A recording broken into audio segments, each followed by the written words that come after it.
Hello, it's me again. I just thought I'd make a quick video in response to the comment that Lucid Dream 2 left me about coping strategies.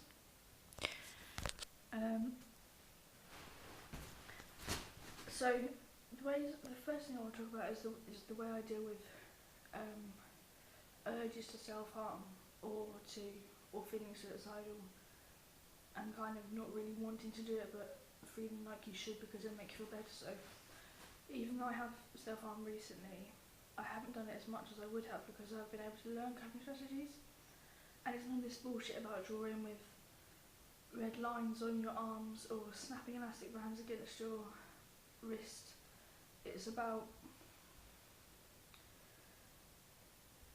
doing something that makes you feel good and distracts you. So I tend to write or I draw or paint. I go for a walk. I go and talk to someone. The sort of things I write are really, I mean, if you went on my Facebook, you'd see that my statuses are quite depressing, but that's an outlet for me, and I get a lot of support from my friends. So maybe create a blog online or even in a diary, just for yourself. If other people notice it and take notes of it, then that's a good thing too. But there are ways to deal with things like that, so I would definitely suggest writing down your darkest thoughts and just not necessarily reading them back, but read them back and just think, do I really feel this? Say, for example, saying if you write I want to die, I would question myself thinking, do I really want to die? And if I did really want to die, I would have done it by now. But maybe some people are too scared, I don't know, but I find that helps. Also, drawing, definitely. You just draw shapes and stuff, and the shapes kind of form into the thoughts of your mind. And then add colour. It can either be black or white, or it can be colourful. I tend to use black, red or white.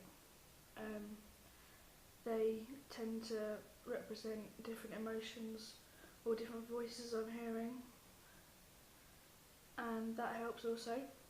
Reading's quite good. I find reading books about psychiatric hospitals and suicide stuff quite helpful because it gives you insight into what it's like for the people you leave behind when you do that, when you commit that act of suicide, or when you disappoint someone by self-harming and people can see your scars. It doesn't feel very good, but you learn pretty quickly. And I mean, I can't remember what I've just said, but I'm going to keep going because all my videos are ad hoc anyway. None of them are edited, none of them are really taken, they're all one shots, so I'm just going to keep going. The way I deal with my main traits of schizophrenia are the voices and the delusions.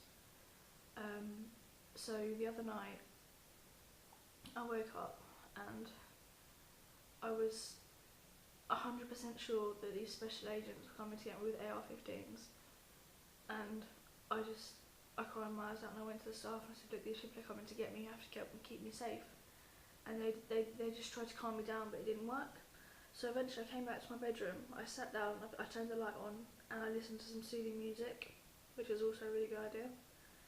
Or even if it's not soothing music, even if it's depressing music like songs about suicide and self-harm, it occasionally can be triggering for me, but most of the time it makes me feel better because you listen to that song and you listen to the words, and you think these people who are writing these songs have been there, they know what it's like, they've come through it, they've experienced it, and now they're sharing it with the world, and we can learn from that. So I find music is a really good coping strategy as well. And what I do with the voices is I try to ignore them, but sometimes I end up speaking back. So I'll be like, just go away. No, just go away. I won't say it out loud unless I'm really psychotic.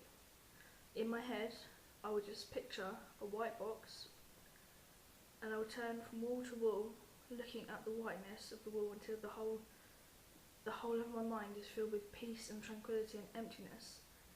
Emptiness not in a bad way, emptiness in a way that it's tranquil, it's peaceful, it's freedom really, and then I tend to fall asleep. So yeah, that's all I can think of at the minute, but this is just a shout out to Lucid Dream too. So yeah, just if anybody else watches this and wants me to give kind of my take on their experience or what they should do, or anybody wants to hear about my experiences, just let me know, give me a comment or an email, and just, yeah, I'm going to keep posting videos until until, who knows, foreseeable future at least anyway, so yeah.